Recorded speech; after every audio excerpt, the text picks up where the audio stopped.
So guys, for the first step, you want to go to Google and then type in .NET Framework Repair Tool, and then go to the link by Microsoft, click on this.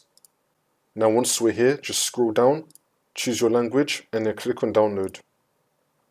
Once it's been downloaded, you want to click on it, and then click on yes. Once this comes up, you want to tick the box, I accept, and then click on next. Just wait for this, it's now going to start detecting issues. It should now detect the issues. Now you want to click on next. It's now going to start applying changes. And then once that's been done, you want to try reinstalling the .NET framework or try to do the update that was failing.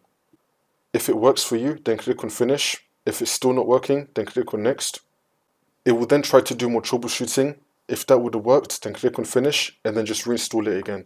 If that's still not working, then for the second method, go to Google and then type in .NET Framework, scroll down, and then go to the website by Microsoft to download .NET Framework.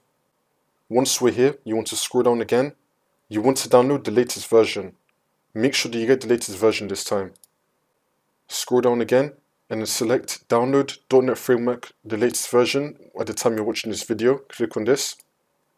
And you want to install this one right here. Once you install the latest version, hopefully this will fix your problem.